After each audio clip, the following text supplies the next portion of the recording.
I'm Apolo Ohno, and welcome to Making Team USA, presented by Xfinity.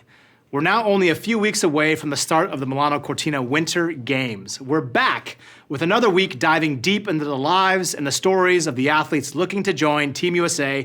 This week, it's figure skating. We're going to be speaking with Emilia and Vadym. He's one of America's newest citizens, and they're one of America's newest ice dancing pairs. But first, we're going to take a look at the tragedy that reshaped the world of figure skating this past spring.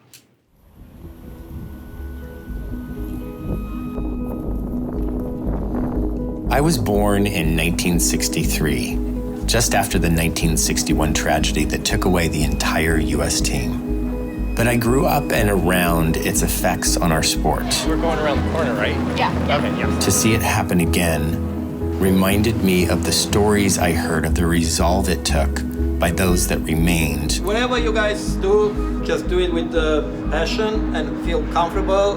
We're doing a good thing for good people. To not only honor who was lost, but celebrate them and preserve the passion they had for the life lived through this sport. Down through those doors. Oh, yeah. Are we both going this way? Okay, so Gracie's here and I'm over there. Yeah. Okay. We wanted this generation of skaters who have to carry this new legacy forward to have a singular moment when their path to healing could start.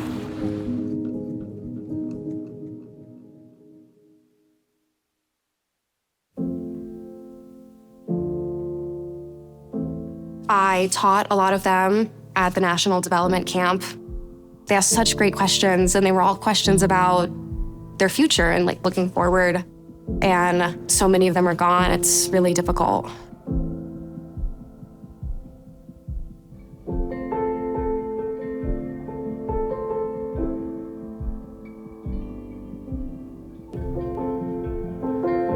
It just gave me chills. It still makes me emotional to think about. A huge part of our future was at that camp. They were the best of the best in their level.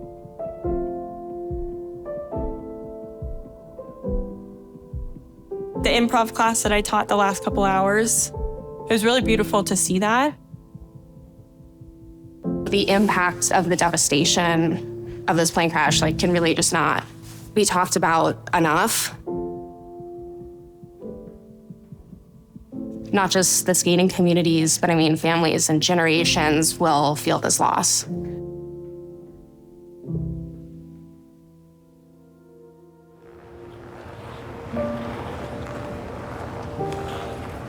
So what would Brian Boitano do? Whatever it took. Thanks to an incredible team, we booked the venue, we gathered the community and our resolve, and we put on our skates. Hey! Hi. Thanks for being here. Thank you.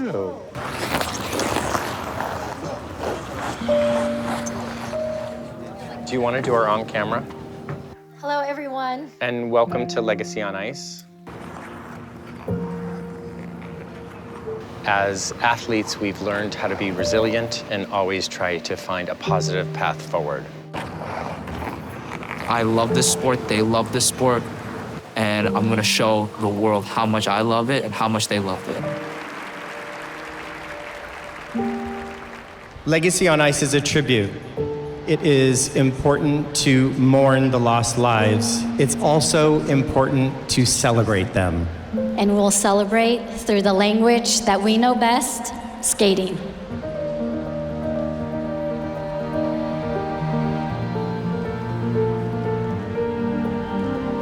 For one night, in the shadow of a tragedy, we brought together the stars of this sport to respond with light and keep skating.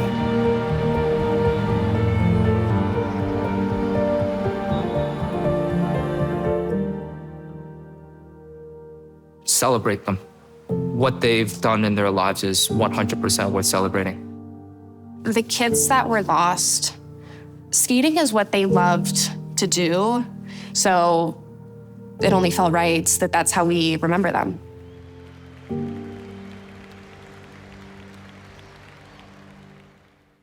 The tragedy of Flight 5342 will no doubt have a lasting impact on the story of American figure skating.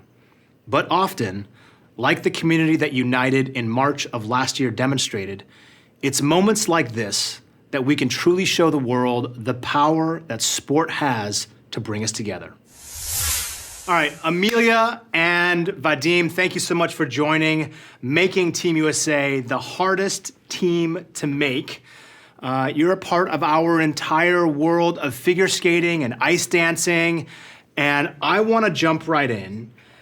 This is going to be a very special Olympics. Many reasons why, but for those people and those fans who love all things ice sports, why don't you both walk us through briefly what was your journey like getting to this point? Well, I think we've had a really interesting journey, actually, compared to other people maybe in our position. I was later to switch to ice dance than most people that are in the discipline and most people that we're competing against. So I started ice dance with Vadym 4 years ago. He's my first partner and hopefully will be the last partner, I think for sure. But yeah, it's been 4 years of a lot of hard work. A huge transition on my part and also a lot of adjusting and patience on Vadym's part, I think. And, you know, we've had some ups and downs, some injuries, mental challenges, you know, things on and off the ice that have affected us. But overall, this season, we were able to commit ourselves 100% and kind of position ourselves in a good spot for making the Olympic team. And we're really excited for what the rest of the season has to hold for us. And yeah, I think just overall, we have kind of a unique journey together as a team, and we've come a long way. So I'm really proud of us just being here for that. I wish I could add more. I can. I started skating when I was 3 years old, so I've been doing it for 21 years, and this has been my dream my entire life. This is the goal I'm trying to reach, make it to Olympics, but maybe one day not just make it, but hopefully win it one day. So yeah, it's a lifelong dream for us. So yeah. Well, that's, I mean, lifelong dreams are, this is what the Olympics are made of, right? We have this opportunity to display our best self. I'm curious, we talk about a lot about the training. We talk a lot about the mental side of the sports. Obviously, mental health is a big part now of kind of balancing to make sure that we show up as our best self. But in your sport specifically, and the only way that I have some semblance of relating is the chemistry that I have with my team in the relay. I have to know them very well. There's this trust factor that exists. I've watched and seen some of the stuff that you guys have done. Trust is a huge part of what you do. I mean, you are doing some very interesting maneuvers, and like, talk to me through, like, how do you develop that trust and that chemistry? Can you manufacture it? Like, what is that like? Well, for me as a male partner who does lifts, who picks her up, the most important is just to let her know that I'm not going to drop her. That would be important. This is a very important part. Yeah. I mean, once you drop your partner, there is slight, you know, like distrust maybe. Yeah. I think for us, I am not super scared when it comes to trying new things. That's true. I've known to be pretty fearless when we try new things, which helps. But also, I think from the first time that we skated together, things kind of clicked and we have like an innate chemistry. And that's really helped with us just developing new skills together and kind of blindly trusting at times. And we also work quite closely with a sports psychologist, Chris Palmer, and he's helped us a lot just to prepare ourselves mentally for competition. You know, everybody reacts differently in high pressure situations. And sometimes when things get off physically, that the mental side of things can also start to crumble. So maintaining just the strength in our relationship and the bond that we have both on and off the ice when we're in those high pressure situations has been something that we've needed to work on, but I think something that ultimately this year we've strengthened and excelled in. So yeah. Yeah, the sports psychology side of sports is, I would say it's not often talked about as much as people now know about mental health, but there is a true sports performance side of the game that when you get it right and you're in that flow and you're kind of lockstep, I'm assuming, with your partner, it almost becomes like easy. Like there's just like seamlessness, everything is fluid, there's synergy. We have the same thing in speed skating. I'll give you an example. So we have this relay where there's 4 men or 4 women on the ice at the same time. And on the inside of the track, we have to watch the skater who's actually on the track. We have to match their speed, and then they push us. So a lot of times, I will want the person that's on the ice to make a pass. I'll look at them. They'll look at me. I don't have to say anything. They just know. There's like this weird, almost like telegraphic move where I want them to make a move. They'll pass, and then when it happens, it's like, it's amazing. But the sports psychology side is a big part of that. So like on a very like light level, what are some of the techniques, what are some of the strategies that both of you are employing to make yourself better on the ice? I think one thing that really helped me just the past year is doing a lot of visualization and also just nervous system, just calming myself down before we compete. It's really exciting, especially when you're at these big competitions like the Grand Prix or, championship events. Mm-hmm. And there's a lot of lights, there's a lot of cameras, there's music going, the announcers announcing, and obviously there's fans. And so there's just a lot of distractions kind of all around you, and honing in on what you need to do and doing your job and rehearsing those kind of distractions through visualization has really helped me to stay centered whenever, I'm in those high pressure situations. And I think for the both of us, we kind of connect our minds before we skate. So we take a moment together and we just go through our programs and we breathe through them. We listen to the music and we center ourselves. And so that when we get on the ice, like I feel when I take his hand, every step, everything, like I don't have to think about anything. It's like autopilot, and I can just enjoy myself, and I don't have to feel nervous or on edge or anything. So I just relax and I let my training take control, and I do exactly what I've visualized and exactly what I've practiced at home. Well, I have just 3 things I think about when I perform, when I'm at competitions. It's do your job, tell the story, and focus on Emmy. That's it.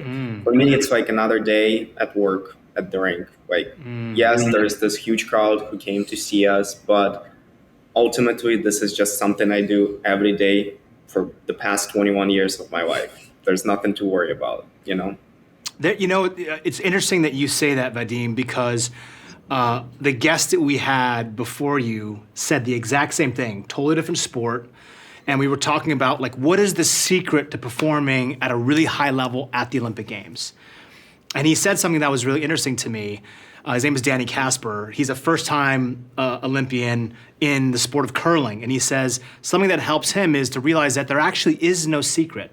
The secret is first acknowledging that there is no secret and that this competition is theoretically like anything else. It's the same distance. It's the same, curling stones that he was using. It's the same competitors. It's the same mechanisms, but there's more lights, there's more people, there's more energy, there's more desire.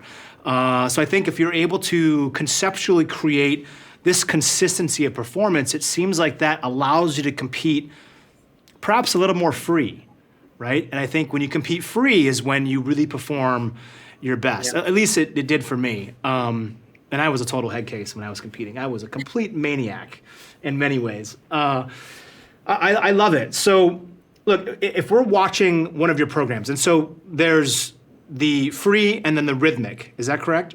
Mm-hmm. Yes. So let's say that I'm watching the rhythmic, right? And I don't know a lot about the sport. It's beautiful. The only kind of closeness I've ever had anything related to dance is being on Dancing with Stars. I barely got through that alive.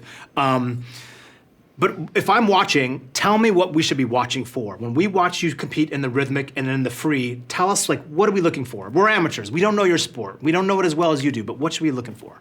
So there's kind of a big difference between the two programs. Mm-hmm. The rhythm dance is more focused on, I guess, a theme. Every year, the International Skating Union chooses a theme, and this year it's music from the 1990s. Wait, hold on. The ISU chooses the theme for the year. Yes. So this could be like Mary Poppins, or this could be like something from Disney or whatever. Yeah, like we've had in the past like Latin themes, like I guess in the last like decade or so there was more focus on ballroom dance, and that was something that ice dance like is kind of true to ice dance. And then in the last 4 years they've kind of moved away from traditional ballroom dance and opened up the sport a little bit to give more opportunity for variety. So not everyone's doing the same movements and stuff like this. So this year our theme is music from the 1990s, and we've picked kind of like a hip hop pop type song. It's Poison, if you know, by Belle Biv DeVoe. Of course I know it. Now you're speaking my language. Belle Biv DeVoe? Oh my God. So like we love this music, and when we chose it, we knew it was going to have to be super high energy. So and that's funky. something I love that it. the ISU is like really trying to encourage. Yeah, they're trying to like make it entertaining for fans. But one thing that's more important about the rhythm dance, it is has a lot of strict rules. So there's pattern rules, like you can only cross the ice a certain amount of times. There's rules within the elements. So for example, the partial step sequence, we have to be in hold the entirety of the step sequence. And if you come out of hold, you lose a lot of points. And then in the midline step sequence, you cannot be touching at all. So you cross the entirety of the longboard and you can't touch at all. And you do steps and turns and edges that are all called for different point values. So it's a lot of intricacy, especially in ice dance. And I think for a lot of viewers and people who don't understand the sport like in its entirety, it can be really confusing.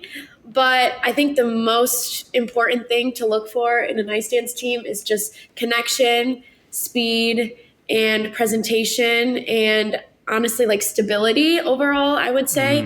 You know, like ice dancers can show the depth of edge and control that sometimes freestyle skaters cannot or are not trained to do. So that's something that is unique to an ice dance team. And then obviously being in close proximity with each other and being in unison is something that's valuable for points.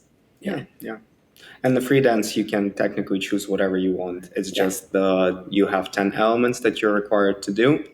And they're all different. There's like 3 lifts that you're required to do, or 2 if you decide to do a combo lift. Then there's like choreo elements. It's totally different from rhythm dance where we have only 5 elements to do. Free dance is more open to creative ideas, so you can do a lot more creative stuff. Yeah, and I think the free dance is really special. I mean, I love our free dance just because we got to pick the story and interpret it the way that we saw fit. And then we designed different elements. So like all of our elements are uniquely made to fit the story and fit the progression of the program. So it's just like, I love it. it's really cool just to make a free dance every year. It takes a lot more time, I think, than the rhythm dance oftentimes. And when you're watching the free dance event, you'll see a variety of different types of programs. It can be any genre, any type of music. So it's interesting for sure. Yeah, that's why I think our sport is so unique, because it combines the elements of artistry and being a sport at the same time. Yeah. I love that. And I love what you said earlier. You said the second thing you wanted to do was tell the story. I think that's a really important part. People love watching, particularly your sport, because a lot of it has to do with this creative expression, right? This like storytelling of emotion, like that's what draws people in. And you mentioned ballroom. Could you do like normal like ballroom dancing, like on shoes and sneakers? A little bit. We had some experience because we've been working with some ballroom coaches. So we used to have themes like tango or Latin. So we first learned it a little bit off ice and then tried to transfer a lot of moves from there on the ice. Yeah. And I think for me, coming in to dance a little bit later than some of my competitors, it was really important for me to learn kind of the traditional frame and structure and stance of ballroom dance that is kind of deeply intertwined with ice dance. So our first season, we actually went to Florida for like 2 weeks, and we worked primarily in ballroom dance, and that helped me kind of just jumpstart everything. Yep, it's hard, but it's fun. It's super fun. I mean, when it's done really well, I only get this from Dancing with Stars. When I watch the pros on the show, it's just really beautiful, and they make it. People who do things I consider like with mastery, it looks easy. So easy. You're like, I think I could probably do that. Then you try it and you're like, I definitely can't do it like they do that. It doesn't look the same, you know? That's how I feel about They've all got those beautiful long limbs, and I'm like this short, stumpy, like oak tree with like two dwarfs hanging on my hips as legs. But that's another story. That was my life. All right, rhythm dance, free dance. You've got all these composition presentations, skating stills, speed. I want to know, because throughout your training, what has been the ugliest part during training? Like, what has happened, and then how do you come back from that? I think it's when you do same thing over and over day to day, and instead of feeling better and improving, you look at the videos and you're like, oh, it's gotten slightly worse. So how do I manage that and continue improving? You know, you just need to realize sometimes you need to take one step back to take 3 steps forward. So for us, I think it's never stopping process of figuring things out and working it between each other. Yeah. Sometimes, like when we're on our second run through or third run through, you're like, oh my God, I look terrible. Like, I should not be looking like that or feeling like that. But, you know, you do it for the stamina, you do it for the hard work. So then when the competition hits, you feel in the most comfortable you can ever feel. Yeah, I think this year in particular, we've had, I guess, less physical challenges and also less mental challenges because we've been working with the sports psychologist for so long. But by the way, I love that. I love that you are working with that. I think it's like this, you know, you can get like another 20% because you become more consistent. For sure. Yeah. And this season, I feel like we're the most fit that we've ever been in our partnership. And so we were able to give like 100% on the ice. And really, like, every day I feel we've been like sleeping, eating, breathing, everything skating. Like, all I think about is skating. And I can relate to that. I know that very well. It can be a really good thing because, you know, you're committed like 100% of your time and you can feel the energy and like the motivation and the drive every day, but also feel a little overwhelming. Yeah. And when you put the weight of the world on your shoulders and say, you know, I have to make this by this date or this has to happen, it can be really intimidating. And I think the hardest part of our training this year has just been keeping the focus. I think there's been a lot of talk like around, you know, our improvements and all this, and, you know, how we've climbed up the ranks of US figure skating, and which is really hard to do in ice dance, and just kind of keeping our heads down and putting in the work and not thinking about anything that's out of our control and just locking in. Yeah. You just got to lock in, baby. Absolutely. Yeah. I think that there's something that I find that's really fascinating about all of these different elements and all the sports and the athletes that I talk to. And something, you know, I'm many years retired, right? It'll be 20, I'll be in Milan. When I'm in Milan, it'll be my 20th anniversary of when I went to my second Olympics and won gold. So that will obviously date me. But what I've realized and what I've learned over these 2 decades is that we have so much external expectation and pressure that is from the outside in. And yes, like your competitors, you obviously love to win, you want to be your best. So there's a lot of internal fire as well.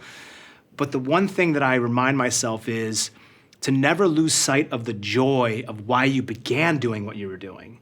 And it's easy to, right? Because you get involved with this, like, it's very, you know, methodical. It's the same mundane routines. It can get very, like, insular and very circular in a way. But there's an essence of play that really makes our best self come out. And hopefully you can still retain that and hold on to that, even if it's just parts of what you do on a daily basis. And I think that's what provides longevity. That's what provides that texture. And I think that the audience and the judges, they see that. And look, I know there's an element of performative art of what you do, right? So regardless of how you feel, you have to wear this poker face and display what the emotion is that you want these judges and the audience to feel and read.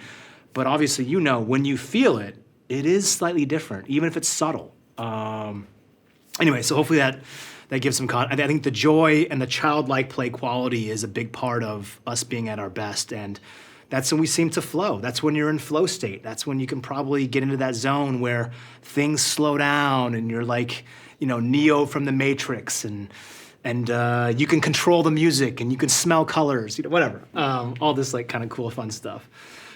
Look, I know that you have a lot of training still left, a lot of practice left. What do you want to be able to say to each of each other when you are about to step on the ice in Milan? What is that one thing that you want to be able to say? Well, we're gonna do what we do every day. When we step on, before we step on the ice. Every day before we step on the ice, he says, "You got this." I say, "You got this." And every day before we do the run-throughs, which we've done a lot of them this season already, we say, "You got this," and he says, "You got it." And then most of the time I ask if he has me, because sometimes if I'm not feeling 100%, I'm like, "You got me," and he says, "I got you too." Oh, I love and that. Then we'll take the ice. I think something that's going to be really special is just feeling comfort in like the routine of what we do every day in such, a high level event.